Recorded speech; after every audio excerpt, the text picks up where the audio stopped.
जय श्री राम। मैं हूं आपके साथ आपका अपना आचार्य राज मिश्रा। भगवान शिव ने कुछ बड़े महत्वपूर्ण उपाय बताए हैं उनके लिए जो लोग संतान की कामना करते हैं, पुत्र की कामना करते हैं, जिनके मन में ये इच्छा है कि मेरे घर में एक संतान की प्राप्ति हो। शास्त्र भी कहता है कि जब तक वंश वृद्धि नहीं होती है, वैवाहिक जीवन का जो पूर्णत्व है वो तभी हो पाता है जब घर में एक संतान की प्राप्ति हो।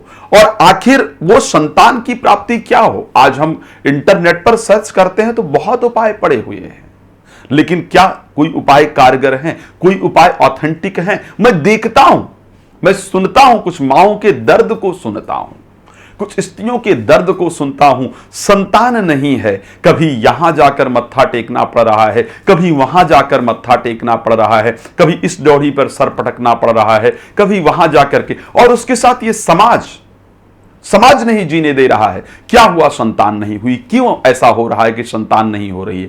अनेक प्रकार के मेडिकल ट्रीटमेंट लेने के बाद भी, अनेक प्रकार की उपाय करने के बाद भी संतान की प्राप्ति नहीं हो पाती है, और उसके कारण मन के अंदर एक कुंठा सी बनी रहती है। तो ये जो उपाय आज बता रहा हूं ना, ये उपाय साधारण नहीं है, ध्यान रखिएगा। आज जितने भी उपाय मैं बता रहा हूं ये मेरे साधारण उपाय नहीं है, ये वास्तविकता में विंध्येश्वर संहिता और रुद्र संहिता से संबंधित उपाय हैं, जिन उपायों को भगवान ब्रह्मा जी ने स्वयं अपने मुख से महामुनि नारद को बताया है, जिन उपायों को देवाधिदेव महादेव भगवान शिव ने ब्रह्मा को बताया, ब्रह्मा जी ने नारद को बताया, और नारद जी के माध्यम से हम सभी तक पहुंचा है, उन उपायों को बता रहा हूं। सिर्फ इसको श्रद्धा पूर्वक कर लीजिए। भगवान शिव को वैसे भी कहा जाता है कि भाभिहु मेटि सकै त्रिपुरारी, देवाधिदेव महादेव भगवान शिव हमारे भाग्य को बदल सकते हैं। तो ये उपाय आपके भाग्य को परिवर्तित करने वाले होंगे, और हर उस मां के लिए जो पुत्र की इच्छा रखती हैं, या संतान, हर उस स्त्री के लिए जो संतान की इच्छा रखती हैं, पुत्र की इच्छा रखती हैं, आपकी मनोकामनाओं को पूर्ण करने वाला होगा। बस श्रद्धा से इसको कीजिए। तो क्या उपाय है? धतूरा बड़ा आसानी से मिल जाने वाला फल, शिव को प्रिय फल कहा जाता है ना।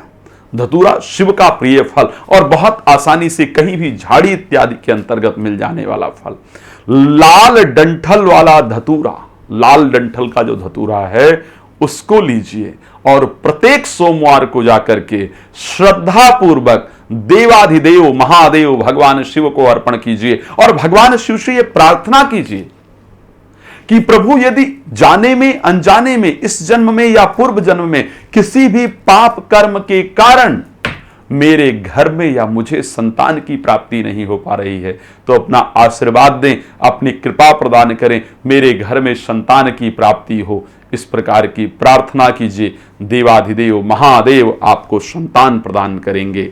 अगर कोई और प्रश्न हो, रात को 9 बजे और दोपहर को 12 बजे मैं लाइव आता हूं, मेरे साथ जुड़ सकते हैं। साथ ही मुझे कॉल करके, समय प्राप्त करके भी आप बात कर सकते हैं। आपका बहुत धन्यवाद। हम नए कार्यक्रम को लेकर आएंगे। जय श्री राम।